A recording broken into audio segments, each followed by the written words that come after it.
Hey everyone, welcome to this video. Last quarter, I took 8 classes for a total of 30 units and got 4.0 with A pluses in half of my classes. Up to this point, I consider it to be the most challenging thing that I've ever pulled off, but it was a really rewarding experience and I'm happy with how much I grew and the different skill sets that I developed. So in the first half of this video, I'll be describing my experience taking 8 classes, and then in the second half of this video, I'll be covering tips to earn a 4.0. But in a nutshell, the general themes would be finding ways to become more efficient and being confident in yourself. First off, the average number of classes that students take in the quarter system is 3 to 4 classes, but because I'm triple majoring and it's my last year on campus, I had 5 classes that I really needed to take because they're only offered once a year in the winter quarter, so I didn't really have much of a choice there. I added another upper division Spanish class because I'm on a tight timeline to finish that major, and some of my friends were in that class and offered to help if I was crunched on time. And then on top of that, I got into an engineering class and a grad class that I secured PTEs for, and I really liked the professors and thought that they were such unique opportunities that I couldn't pass up. Coming into the winter quarter, I already had a pretty strong work ethic that put me in a good position because in high school, I played 3 varsity sports and sometimes trained 8 hours a day at high intensity. And then in my internship last summer, I worked 80 to sometimes over 100 hours per week.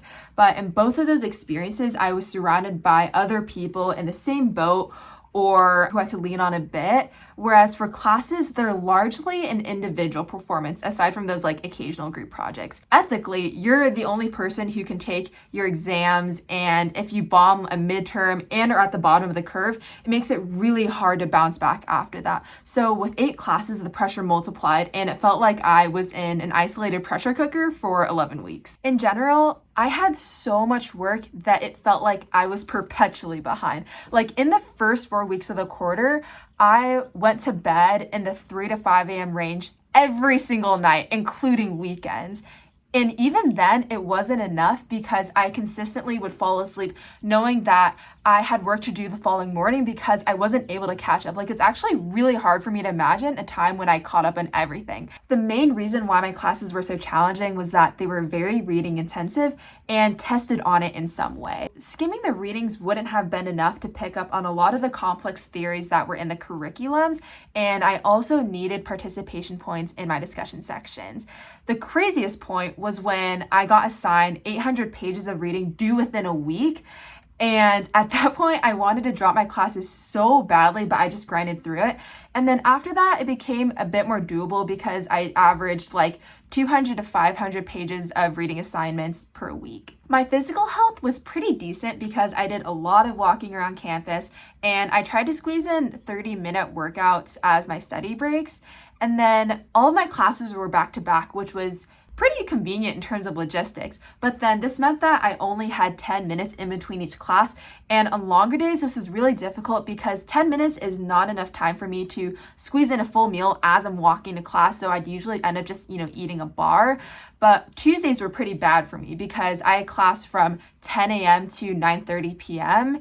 and I would get pretty hungry by then. Okay, so that was my experience taking 8 classes. And again, I felt like it was really rigorous, but that I learned a lot. So I'm glad that I made it through. And I'll be transitioning to the second part of this video, which is tips for earning a 4.0. Starting at the basics, finding a way to stay organized is really important. I liked using Google Calendar as my main tool because I'm more of a visual learner and love colors. So color coding my events helped me remember what I had coming up. I chose to make my classes the standard blue shade, and for mandatory discussions that I had to prepare for, I chose purple.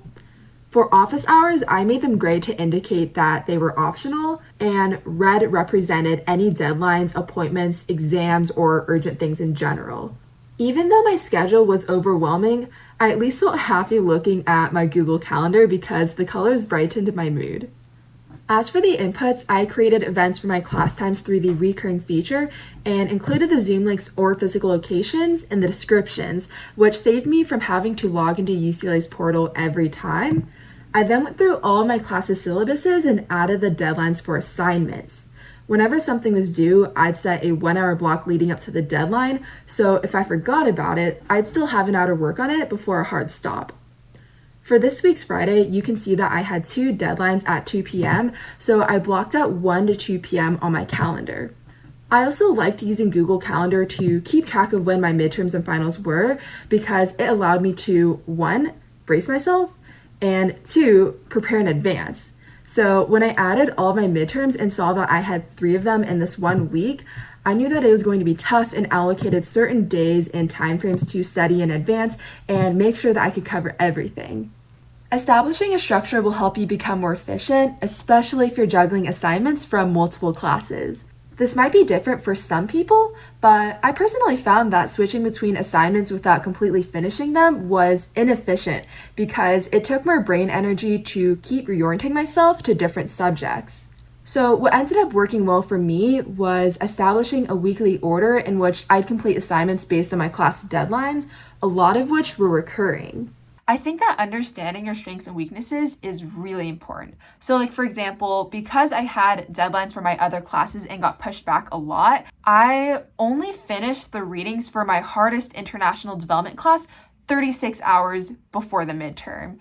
And that was like at 2 a.m. and I hadn't even started studying at that point. So then I decided to just cram the night before and I tried as best as I could and knew like it wasn't really ideal and I thought that I was doomed. I ended up getting a 96% on the midterm, which was in the top 5% of my class. Like the mean was a 68. So when the curve got added in, I went up to an A+, which I was really surprised about, but I realized that I had been underestimating how strong I was in international development, which was partly because I watch a lot of documentaries in my spare time, and I'd studied these types of issues since my freshman year in high school from Model United Nations. Since I was really crunched on time in final season, I decided to trust my strengths and only studied 2 days for this particular class's final. But I definitely would not have done this if it was like a quantitative math or econ class because those would have aligned more with my weaknesses, right? I ended up getting an 86 on the final, which was a little lower than what I was hoping for, but I was fine with it. But then once the curve got added in, I ended up with an A+ as my final grade in the class. This strategy really paid off because instead of studying a lot for that hard international development class, I had decided to allocate my efforts to this upper division Spanish class that I was in the danger zone for. Like in our class group meet, even the native speakers thought that class was really hard and some of them got their first B's in a Spanish class. Personally, I got an 83% on the first essay, which was like the lowest essay score that I've ever gotten in college. So I would meet with my TA 2 to 3 times a week, and he offered to review my essay drafts and provide feedback. So whenever something was due, I'd send it over to him, turn the comments. The improvement was drastic because on the second essay, I got a 95%. And then on the final essay, I got a 98%, which is a score that I never thought that I would earn in such a difficult class. And after my participation score was added, I ended up with an A in the class. So if you're struggling with something, please don't be afraid to seek help because I think that recognizing your weaknesses and trying to improve is actually a strength and can go such a long way. On a similar note, another tip that I have is building social relationships with your professors, TAs, and classmates because if someone likes you, they're a lot more willing to help you, right? And I think that was one of the bigger reasons why I was able to get through that quarter. I would go to office hours super frequently and get to know my professors and TAs on a personal level. And it generally started off with me walking into the room and then having them ask how I was doing. And instead of responding with the generic, like, good, how are you? Or like ending it short, I would actually talk about some of the things that I was up to, even if they were trivial, because those were potential conversation starters, and then usually the conversation would take off from there. Later in the quarter, I asked for regrades and was able to get points back, but it was done in a really casual way because I had already known my TA so well. So the way that I phrased it was really polite, and it was something along the lines of like, hi blank, I really appreciated your thorough feedback on this because it gave me a clear direction as to where I can improve. Based on XYZ points, I was wondering if you would be willing to reconsider my grade. but I completely understand if not and will respect your decision. If your class is assigned reading, I'd recommend trying to get a better sense of how they'll actually be tested. You may not necessarily have to comb through every single sentence. A lot of people, including some of my professors, say that college is supposed to prepare you for the real world. But in the real world, your client isn't going to give you a data set and want you to recite it back word for word or number for number. They're gonna wanna know the key insights from your analysis, right? So as you're going through the reading, I'd recommend focusing on the executive summary and the conclusion just as really high-level takeaways. And then as you're making it through the meat of those body paragraphs, try to think, how likely is this going to be on the exam? Or how important is this piece of information relative to everything else around it? Like, what do I need to take notes on, right? Or what are the causes and effects of this policy and what are the loopholes? Running logic tests is crucial, and being able to apply concepts to other scenarios is likely to be tested on exams. It's a good idea to read thoroughly and take good notes leading up to the first midterm, but then after that point when you receive feedback in your score, then you can have a more targeted approach and maybe dial down a bit. But if your classes don't test your reading comprehension in any way, like they're not on exams, you don't have to write about them in essays or assignments, you don't have to talk about them in discussions, then you probably don't even need to do the readings. And then at that point, it's just up to you and the direction that you want to take your learning experience. Like, you could read everything and feel super fulfilled or like you're pushing yourself, but it's also okay not to do the readings if you just want to get the bare minimum for an A, because that's totally understandable. If your classes require participation, I'd recommend trying to set a goal of talking like twice per class to build some consistency and work towards a stronger guarantee of an A. In my experience, I've found that talking at the beginning of class is usually a lot easier because the professors or TAs will open up with some really basic or general questions, and some of the other students are still like mentally settling into the classroom or they're processing information. So if you hear a question that you think you can answer, just be confident and raise your hand, because a mistake that I keep making is hesitating and doubting myself, and then someone else will raise their hand and say the exact same thing that I was planning to say. It's okay if you're not super sure about your answer, but just try to back it up with a decent rationale. And in most cases, the professors will just be happy to hear from you, and those should be easy participation points that can boost your grade.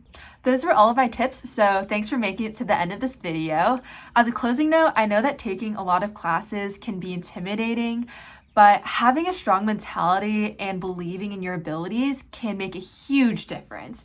Like, I remember how in freshman year, I was pretty scared of taking 4 classes, and I felt like I was going into quarters where I would probably fail. And this kind of mentality made it difficult for me to feel motivated to pay attention in class, and I would postpone some assignments. But now I'm taking 5 to 8 classes per quarter and found that my performance improved by a lot. So I think that this is mainly because I'm approaching things more as interesting challenges and am a lot more optimistic and aggressive about carving out a path where I can succeed.